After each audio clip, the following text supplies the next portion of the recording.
আজ বিএনপিকে কিছু কথা বলতে চাই। সময়ের প্রেক্ষাপটে মনে করছি যে বিএনপিকে কিছু কথা বলা দরকার।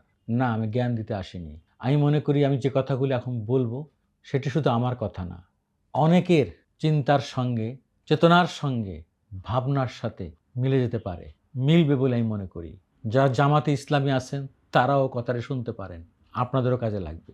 আমি মনে করি যে বিএনপিকে একটা জিনিস বুঝতে হবে, তাকে সত্যিকার অর্থেই প্রকৃত শত্রু আর মিত্রকে এটি বুঝতে হবে। এত ত্যাগ তিতিক্ষার পরেও যদি বিএনপি আজকে এই ক্ষমতায় যাওয়ার প্রাককালে তার শত্রু মিত্র সত্যিকার অর্থেই চিনতে ভুল করে বা না চিনার ভান করে, তাহলে বিএনপিকে বলবো আপনারা আরও একটি বড় ভুল করতে যাচ্ছেন। আমি কোনো দল করি না, কখনোই করতাম না, কিন্তু দেশের স্বার্থে আমি মনে করি যে ফ্যাসিস্ট বিদায় দেওয়া হয়েছে, কিন্তু ফ্যাসিস্ট দোসরা রয়ে গেছে। আর ফ্যাসিস্টের বাইরে এখন জাতীয় নির্বাচন হলে, অবাধ সুষ্ঠু নির্বাচন হলে বিএনপি ক্ষমতা আসবে, এটি স্বাভাবিক কথা। সিট কতভাবে জানি না, তবে বিএনপি বিপুল ভোটে ক্ষমতা আসবে, এটাই স্বাভাবিক। বাংলাদেশে এই কালচারই হয়ে আসছে। তো বিএনপিকে বলতে চাই কয়েকটি কথা মোটা দাগে। প্রথমত হলো, বিএনপিকে বুঝতে হবে যে কারা আওয়ামী লীগের প্রতিপক্ষ হিসাবে বিএনপিকে দুর্বল করতে চেয়েছে, ধ্বংস করে দিতে চেয়েছে। 2001 থেকে 6 সালে বিএনপি যখন ক্ষমতায় ছিল, কারা চক্রান্ত করে বিএনপিকে ওই 21শে আগস্টের মামলার ফাঁদে ফেলে দিয়েছিল। আজ 21শে আগস্ট গ্রেনেড হামলার মামলার রায় হয়েছে হাইকোর্টে, সব আসামিরা খালাস পেয়েছে। এটা শেষ না, এটা এখন আপিল হয়ে সুপ্রিম কোর্টে যেতে হবে। আমি মনে করি আজকে মির্জা আব্বাস সাহেবকে ধন্যবাদ দিতে চাই তার একটি বক্তব্যের জন্য। তিনি বলেছেন যে একটি বিদেশি শক্তি ঘটিয়েছিল গ্রেনেড হামলা, বিএনপিকে করেনি। তাই যদি হয়ে থাকে, যে শক্তিই করুক, তারা নিশ্চয়ই চেয়েছিল বিএনপিকে নিচ্ছিন্ন করে দিতে, বিএনপির নেতৃত্ব শেষ করে দিতে চাইনি। ক্ষমতায় রেখে এমন একটি ভয়াবহ পৈশাচিক গ্রেনেড হামলা ঘটিয়ে যার দায়ভার চাপানো হয়েছিল বিএনপির উপরে। এই প্রেডিকশন এবং এটি যদি বাস্তব হয়ে থাকে, তাহলে যারা এই ঘটনা ঘটিয়েছে বলে বিএনপি মনে করে, তাদের সঙ্গে কি বিএনপির প্রেম হতে পারে? তাদের সঙ্গে আপোষ করলে কি বিএনপিকে তারা ক্ষমতায় রাখবে, না আসতে দিবে, না থাকতে দিবে? আমি যদিও মনে করি যে একটা বিষয়, এই মামলা খালাসি শেষ কথা না, যেহেতু 21শে আগস্টের গ্রেনেড হামলা একটি বাস্তব ঘটনা, 24 জন মানুষ প্রাণ দিয়েছে, অসংখ্য মানুষ আহত হয়েছে। এটি কারা ঘটিয়েছে এটি বের করতেই হবে। আমি এটিকে এই বিষয়টা নিয়ে আরও একটা আলাদা ভিডিও বানাবো।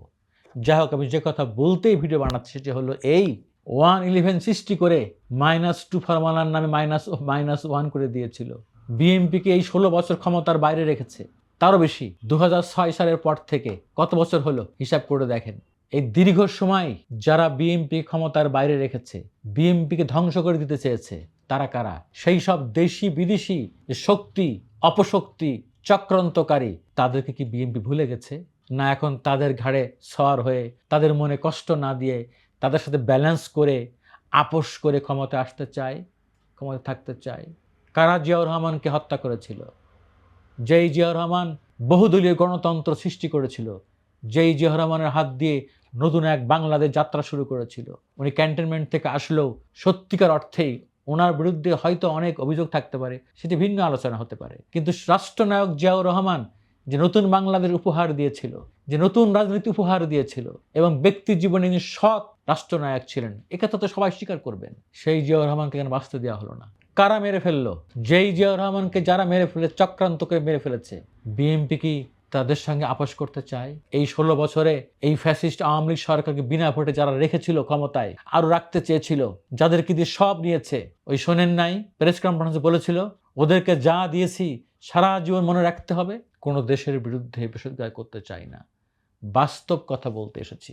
বিএনপির কোন কথা পক্ষে গেল বিরুদ্ধে গেল এটি দেখার বিষয় নাই, দেশের স্বার্থে বলছি। কারণ 24-এর যে গণ অভ্যুত্থান বিপুল মানুষের রক্তের বিনিময়ে, জীবনের বিনিময়ে অর্জিত হয়েছে, সেই গণতন্ত্র যখন দেখি, কাঙ্ক্ষিত গণতন্ত্র ভুলুণ্ঠিত হওয়ার পথে, যখন বুঝতে পারি, আশঙ্কা করি এই দেশকে অস্থিতিশীল করার জন্য চক্রান্ত হচ্ছে, যখন বুঝতে পারি দেখতে পারি এবং দেখতে পাচ্ছি এখানে সাম্প্রদায়িক কাঠ খেলা হচ্ছে, এখানে হিন্দু মুসলিম দাঙ্গা বাঁধানোর চেষ্টা করা হচ্ছে।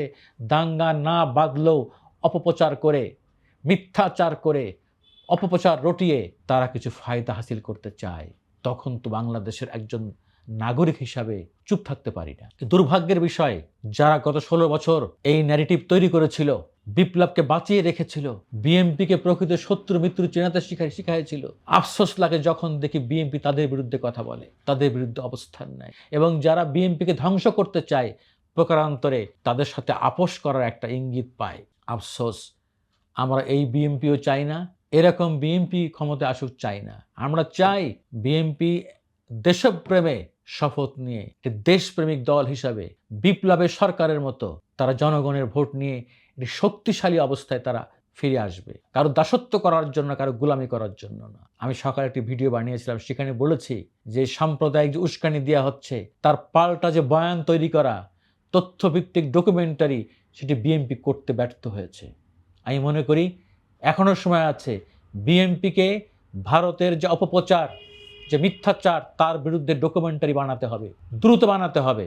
যে বানাতে না পারেন তাহলে আপনার ব্যর্থ হবেন। আর কারো আল্লাহর রাস্তায় কারো দয়ায় ক্ষমতা আসতে চেয়েন না, কারণ মনে রাখবেন যারা আপনাদেরকে বিনাশ করে দিতে চেয়েছে, ধ্বংস করে চেয়েছে, তারা কোনোদিন আপনাদের ভালো চায় না।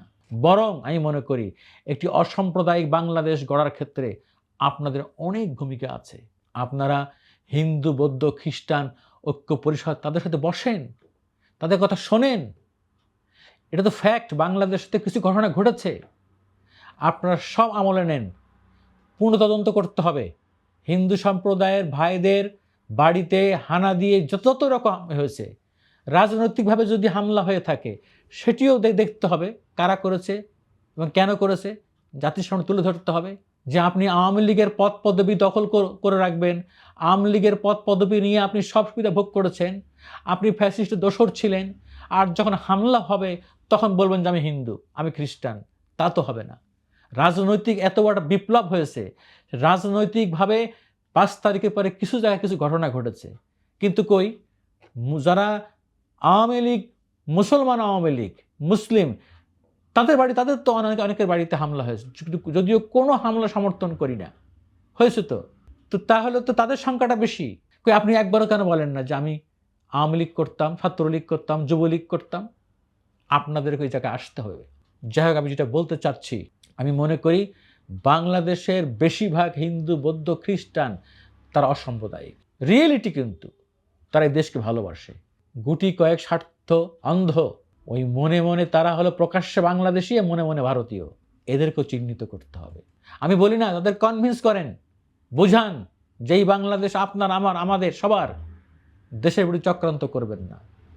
এখানে বিএনপি বড় দল হিসাবে বিএনপির বড় দায় রয়েছে।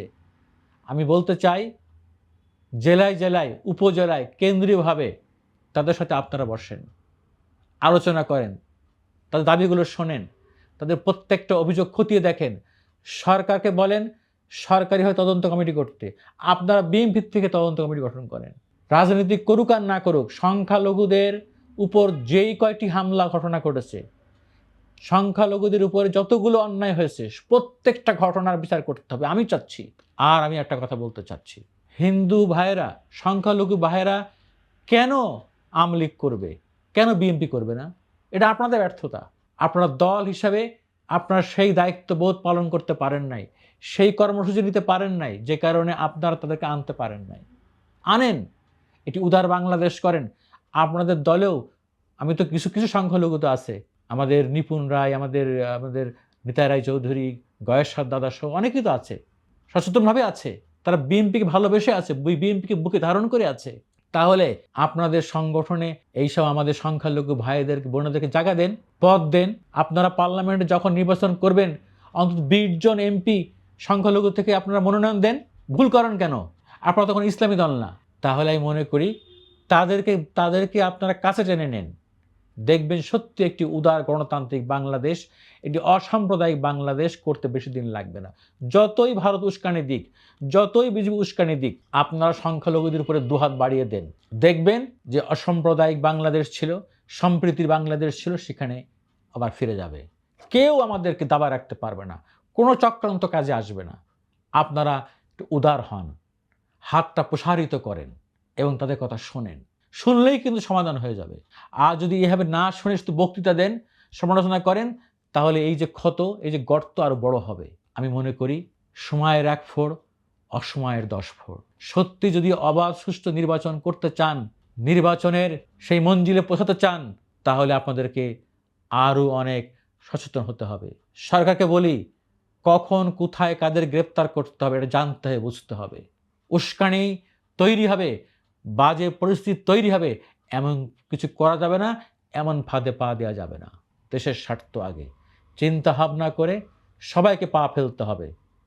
ওরা চাইবে বাংলাদেশকে অস্থিতিশীল করতে, ওরা চাইবে বাংলাদেশকে আবার খারাপ জায়গায় ফিরিয়ে নিতে, ওরা চাইবে ওই ফ্যাসিস্ট আওয়ামী লীগকে পুনর্বাসন করতে, ওরা তো চাইবেই।